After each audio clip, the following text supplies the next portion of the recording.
All right, let's talk about heart health. For years, the message has been crystal clear, right? Cut the carbs, save your heart. But what if I told you that's only part of the story? What if there's a hidden danger that has way less to do with what's on your plate and a whole lot more to do with when you eat it?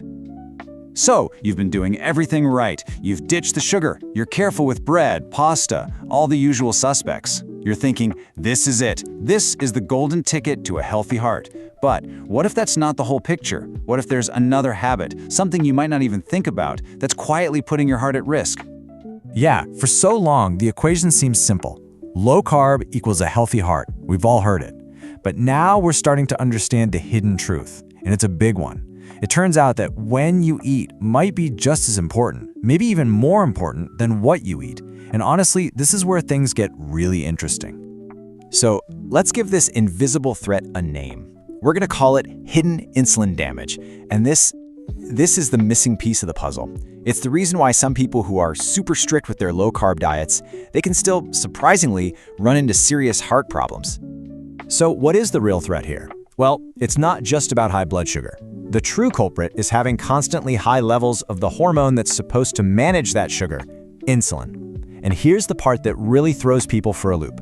You can have these chronically high insulin levels even if you're not eating a lot of carbs. That's a game changer. Okay, so how does this actually happen? Well, it all boils down to something called insulin resistance. And the best way to think about it is like this. Imagine you're in a room, and there's a constant loud humming sound. At first, it's super annoying, right? But after a while, you just tune it out. Your brain starts ignoring it. That's exactly what happens inside your body. Your cells get so bombarded with insulin signal day in and day out that they basically become numb to it. They just stop listening. And this right here, this shows you the downward spiral perfectly. It often starts with a simple habit, just constant eating, grazing all day. That keeps your insulin levels high all the time. Pretty soon, your cells start to go numb, just like we talked about.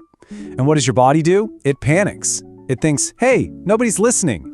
So your pancreas works overtime, pumping out even more insulin to try and get the message through. But that, of course, just makes the cells even more numb. It's a really vicious cycle. Okay, so we get the biology of it now, but let's connect the dots. How does this numb cell problem actually turn into a direct threat to your heart? Let's break down exactly how this hidden insulin damage hurts your cardiovascular system. First up, artery hardening. See, having high insulin all the time is really inflammatory for your body. It creates this constant, low-grade irritation on the inner lining of your blood vessels. And over time, all that irritation and damage makes the arteries stiff and hard.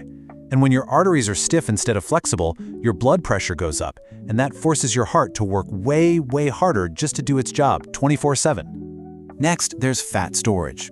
You've got to think of insulin as the body's main fat storage manager. When insulin levels are always high, it's like a switch is stuck in the on position, constantly screaming at your body, store fat, store fat. And we're not just talking about the fat you can see, we're talking about the really dangerous stuff called visceral fat that wraps itself around your organs, like your liver, your kidneys, and yes, even your heart, literally getting in the way of it doing its job properly. And finally, the damage doesn't stop at the arteries. High insulin can also cause inflammation directly in the heart muscle itself. Think about that. It's like having a slow, simmering fire inside your most important muscle. Over the long haul, this chronic inflammation just wears the heart down, making it weaker and less efficient at pumping blood. Now, look, this isn't just a bunch of theory. The science is solid on this. A major study back in 2018, published in the journal Circulation, found something pretty staggering. People with high levels of insulin when they hadn't eaten, what's called fasting insulin, had double the risk of having a major heart attack or stroke. Twice the risk. That's a huge deal, and it was true even after they accounted for other risk factors. Okay, so this all sounds pretty serious, I know. But the big question is, how does this actually apply to us, to our daily lives? What are the everyday habits we all have that are secretly keeping our insulin levels jacked up all the time? Let's get into the triggers. And this right here is one of the biggest misconceptions out there. We've been trained to believe that only carbs spike insulin, and while it's true they cause the biggest spike, the fact is, eating anything, including protein and fats, will cause some insulin to be released. But what's even more critical, and what we often overlook, is simply how often we eat. That frequency factor is a really big piece of this puzzle. Take a look at this. Does this schedule look familiar to you? It's what we might call a constant fueling day. You have breakfast at 8, then maybe a snack around 11, lunch at 1, an afternoon snack to get you through the slump at 4, dinner at 7, and then maybe a little something before bed at 10. When you lay it out like that, you can see it plain as day. Your insulin is getting spiked over and over and over again. Your body literally never gets a break. It never gets a chance to let those insulin levels come down and reset. And you know, it's not just about food. Other parts of our lifestyle play a massive role too. Not getting enough exercise, for example. Your muscles are a huge sponge for blood sugar, and if you don't use them, that system doesn't work as well. Then there's chronic stress. That pumps up your stress hormone, cortisol, which totally messes with how insulin works. And sleep. Oh man, sleep is a big one. Even just one night of bad sleep can make you more insulin resistant the next day. It's all connected. So, we've laid out the problem, we've looked at the causes, but now for the good news. The solution isn't some crazy restrictive diet. It's actually much simpler, and in a way, much more powerful than that. It's all about giving your body a break. It's about harnessing the power of the pause. Really, the goal is just this simple. It's about creating periods of rest, real rest, where your insulin levels can finally come back down to baseline.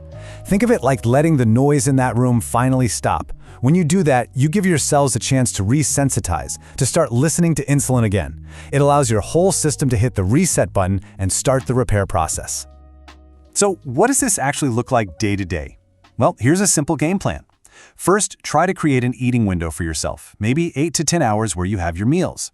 Second, and this is a big one, try to avoid eating late at night. That gives your body a really nice long break overnight. Third, get some light exercise in. Even just a daily walk makes a huge difference. And fourth, you have to make good sleep a priority. It's not a luxury, it's essential.